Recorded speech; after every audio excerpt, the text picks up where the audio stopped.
next member now, so let's bring up Parth.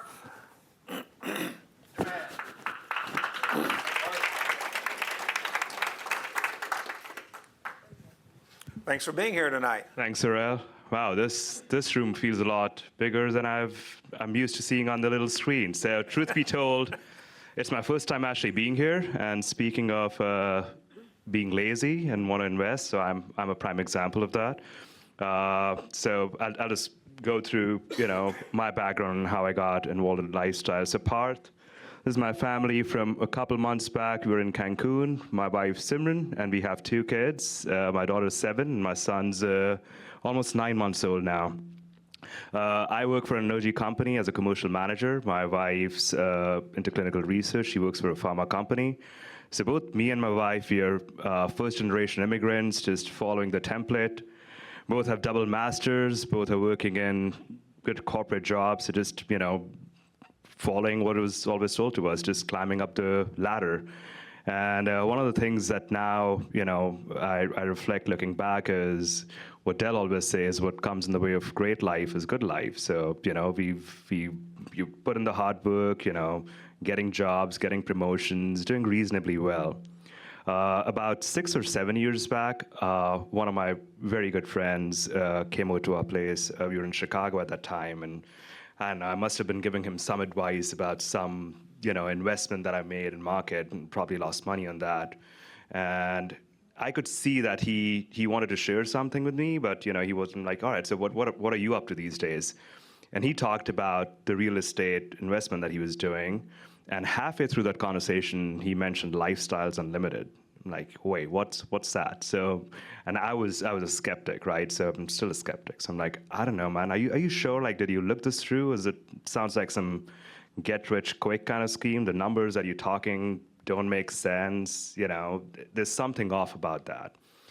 So we continued this conversation again after a few months, and then he shared, some single family house that he had purchased. I'm like, yeah, there's something off about it. I still don't get it. I'm like, well, the other thing is that I'm here in Chicago, and I don't know if there's any options here. So long story short, I'd heard about this, but I wasn't convinced enough. So fast forward a few years when I moved to Houston, and I ended up actually accompanying him to one of the investment properties that he had, and actually sat with him, ran the numbers, and that's when I could see the light bulbs glow. I'm like, yeah, this actually makes sense. Like, I had no idea about hard money lending.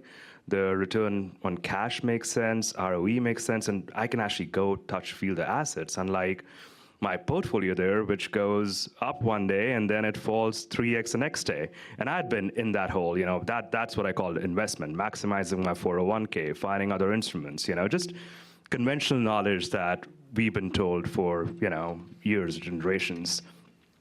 So it was when I first got into the 2-day workshop that Dell was presenting, and I was sold then, having talked to my friend for a few years now and being in that workshop, I was sold. I signed up as a preferred member, and my plan was to actually start as a passive investor, because by then this friend of mine had started investing in passive, and he was like, you don't even have to do anything, and these are the returns that I'm getting. I'm like, this is awesome. Like, this beats any of the investments that I've made in market by a long shot.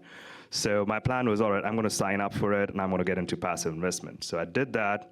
This was a couple years, 2.5 years back, and I was spoiled by listening to his investment properties that he'd invested in, because that was in 2017, 18, when the market was much different than what it was a couple of years back. So I'm like, all right, I need this return. This is what a good cash-on-cash return looks like. This is what a good return. This is what a good exit period looks like. And the few opportunities that I saw coming, I'm like, yeah, this is nowhere close to what he shared with me. When did you join? What year? This was a couple of years back, so 23 Feb. And I'm like, yeah, I'm not too sure if I should go ahead with this, because when you've heard that this is what good looks like, and for good or bad, it's tough to get into a deal that wasn't anywhere close to the deals that my friend was in. So again, speaking of lazy, right? So I I looked at it a few times, and then, blink of an eye, a few months flew by. And then I went to Singapore for a few months for work. I got back last year, actually, and I exited out of an investment property that I had before Lifestyle, and I actually made good money on it. And I'm like, all right, so I sell this, and I'm looking at a tax bill of $30,000, $40,000. Let's not jump too far ahead. So Yeah, we wanna, right. let's go And through the property, then we'll go through how you Yeah, got and rid of I'm just coming to the property. So that really pushed me into taking that money and actually looking at investing in single family, which made a lot more sense at that time versus some of the passive deals that I was looking at. Okay, all right. So you found this property and this, so this is a property here in Houston, right? That is correct, yes. And so just like, we talked about, you buy the distressed property, you see are we on the before pictures? You see the before on the left and the after properties, after you rehabbed it. And did you do the work yourself? No, I wish. No. I could have saved a lot of money, but lost a lot of time, but so no. No, so. So I had a really good team of contractor that I worked with. And so this is what Lifestyles does. We want to find the property that's distressed. We want that ugly, dirty cat smell house. And we want to turn it into these beautiful properties. You want it to be the best in the neighborhood, best product, best price. And so you've had your general contractors and their teams do the work here. So, and not a before of the bathroom, but that bathroom turned out beautiful also. Yeah, this bathroom actually did not exist. So I actually created a bathroom. And that's the one thing that I've looked in properties, if there's any ways to add square footage, garage conversion, adding a bathroom, trying to get some square footage. So that's always something that I've looked. And that's been the case for all my 3 properties that I've purchased since. Okay. And so now you did a 1031, so you had this money. And so so you were able to take this money from the sale of a property. And Correct. you went through a 1031. Correct. And there's, Chris is going to explain what a 1031 is. There's time frames on it, there's things to do, but you're basically taking that money and moving it to one other or two One or other. two. I ended up properties. investing And in we'll talk 2 about the other, properties. but you were able to move that money, so no cash actually came out of pocket to buy this because you were moving the money from the 1031. No cash came out of it. just like Del Came out talked of my about. pocket other than the 1031. Right, but just as Del talked about, we're buying a property that's less, buying it for not quite half price, putting the rehab into it. You had 2 loans, hard money and a conventional loan. Correct. And so, you had 43,000 of equity capture in this, and then cash flow. And since you didn't physically take any money out of pocket, then your cash flow and your cash on cash return and equity capture are actually infinite since you didn't take money out of Correct. pocket. But Now you're moving That's it- not actually true. Okay. Terrell, that's not actually true. Because it's not that he didn't put money in. He put money in. It's just that it came out of another deal. Right. All he did was avoid paying taxes on the money from the other deal when he made the profit. But he is still putting that money in. So there really should be an out-of-pocket up here to calculate those returns. What do we know what it was that you came out of pocket on this particular deal by chance? So my 1031 funds that I put in, How much money did you have to spend on this house? From your 1031 funds, how much? about $60-some thousand. $60,000? Yes, Or both. on this one. Okay. But then, if you were to just run numbers, if this was not a 1031 exchange, just running the quest. So this was about a cash on cash of 18% and an ROE of about 240 to 50%. ROE standing for what? Return on equity. So basically, my equity capture. Your equity capture was about 250%? Yeah. All right. Do you understand what I'm saying, guys? He really did put money into the deal. It just came from another real estate deal he'd already done. So, you're just hypnotizing yourself to say that you didn't put any money in it. You did put money into it. It just came from another deal. So, in essence, this particular deal standing on its own 2 feet as to what it really did by itself was a 17% cash on cash, Correct. About 18%. 18% cash on cash, and a 250% captured equity. Correct. Yes. All right, do y'all understand that? Now, that's still an incredible deal. But I want you to understand that if you're sitting back there going, how is it no money? You can't buy a house no money. There has to be some money, right? So in that particular case, it came from this other deal. So I'm sorry to interrupt your story, but I don't want people thinking that you can buy a house for 0 down, because it isn't going to happen. Right. Okay. And so you have, So yeah, I've added 2 more properties since that one, and hopefully I should be closing on my 4th next week. And the 3rd property there with the equity capture, that got pretty close to almost no money. So that was about $13,000 out of pocket, just because the equity capture on that one was incredible. So like the example Dell just put on this. correct. So the ARV on this one was $280,000, and my all-in cost is about $190 plus the costs. So You've added 3 properties, 20,000, almost 21,000 in equity and 146,000 in equity. that is correct. Yep. Okay.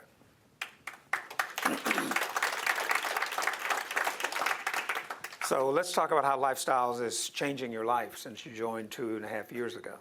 2.5 years ago, but just the last 4 months of buying these properties, and also I'm in four passive deals. So it's been great. It's a thing that you hear about something, but it's actually when you start doing this and putting these deals together and running the numbers that you actually realize the power of it.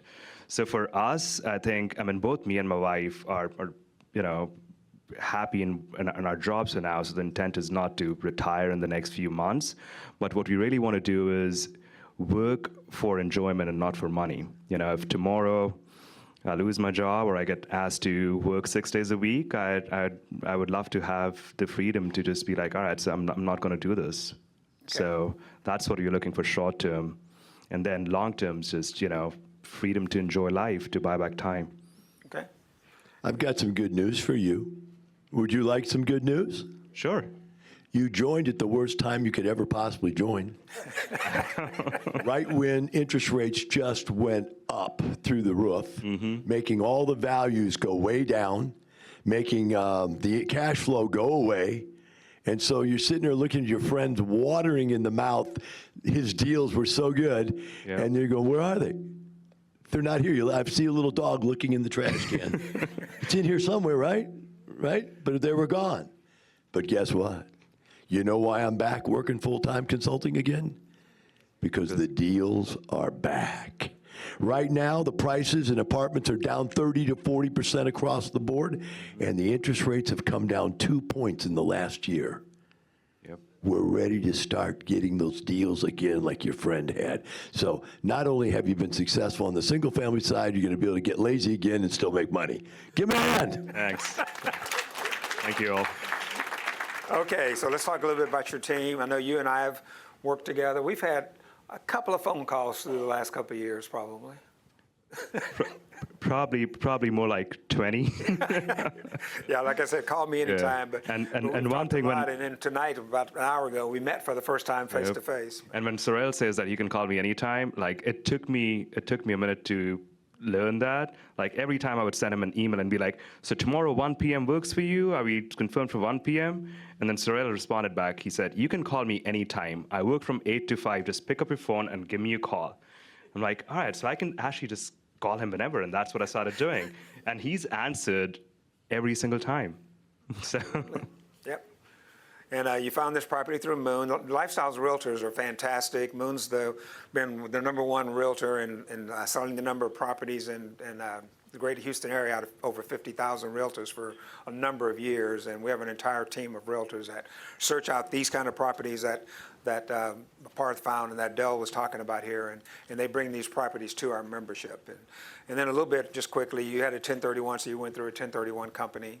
Right, and again, I didn't know a thing about 1031. I went to my Lifestyles portal, looked at the vendor list, their name cropped up, and Luann has been great to work with, and she basically taught me everything I had to learn about 1031. Okay, and there's your other hard money lender, my conventional lender. Yep. Yep. Okay, any questions for Parth? What was the rehab amount? So for the first one, yeah, it was about $47,000. Any other questions? Anything online, David? No, sir. Okay, here's a question right here. How many months did you acquire those 3 single families? How many, for the online audience, the question was how long did it take to get these 3 properties? When did you buy the first one?